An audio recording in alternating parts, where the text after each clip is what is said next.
40 স্বপ্না বিয়ের পর থেকেই স্বামীকে সঙ্গে নিয়ে বাঁশ শিল্পের হাল ধরেন। 30 বছরের বিবাহিত জীবন জুড়ে সংসার সন্তান সামলানোর পাশাপাশি সমানতালে চালিয়ে গেছেন ঐতিহ্যের এই পেশা। ঝাড় থেকে বাঁশ সংগ্রহের পর শুরু হয় তাদের দিনের পর দিন কঠোর পরিশ্রম। কাটিং, শুকানো, ছাঁচ তৈরি, নানান ধাপ পেরিয়ে তৈরি হয় গৃহস্থালির নানা সামগ্রী। তবে বাঁশের দাম বেড়ে যাওয়ায় ও বাজারে তৈরি পণ্যের মূল্য কমে যাওয়ায় দিন দিন সংকটে পড়ছেন স্বপ্নাদের মতো কারিগররা।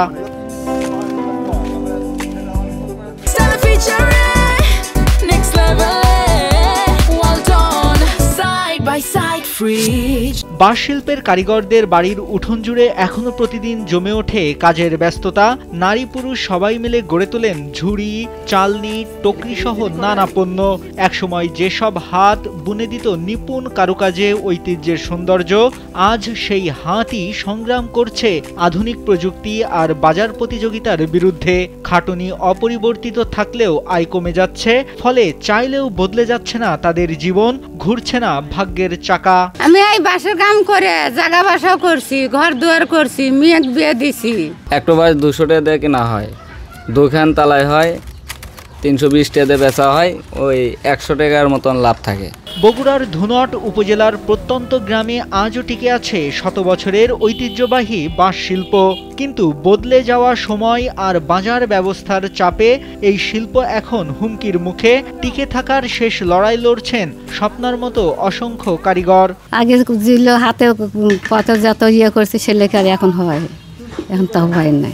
বাঁশ দিয়ে তালায় হয়, তারপরে ডোল হয়, খলি হয়, তারপরে ঘোষা হয়। তবুও হার মানতে চান না তারা। সময় পাল্টালেও ঐতিহ্যের শেকড় ধরে রাখার দৃঢ় মনোবলই তাদের টিকে থাকার মূল শক্তি।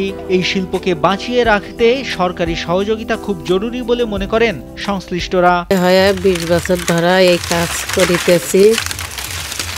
এই কাজ করে সংসারের বাচ্চা কাচ্চা নিয়ে তাদেরকে খাওয়ানো হয়, কোনো আয় উন্নতি নাই। আমাকে সরকার থেকে কোনো সহযোগিতাই পাই নাই কি আমরা, কারণ যে আমাকে কর্ম করে যা পাই লাভও হয় লস হয়। সবসময় যে লাভ হয় তা না, লসও হয়। সরকার যদি আল্লাহ সহযোগিতা করলেন তাহলে আমাদের একটু লাভ হয়। ধুনট উপজেলা সমাজসেবা কর্মকর্তা আব্দুল্লাল কাফি জানান, এই গ্রামীণ বাঁশ শিল্প শুধু পেশা নয়, এটি আমাদের সংস্কৃতি, শত বছরের ঐতিহ্য।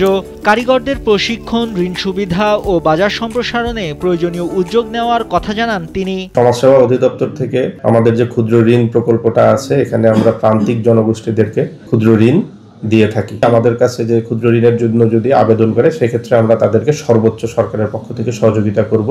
তারা তাদের এই সার্বিক সহযোগিতাটা নিয়ে তারা তাদের জীবনমান উন্নয়ন সার্বিকভাবে সাফল্যবান হবে, এই কামনা করছি। ধন্যবাদ।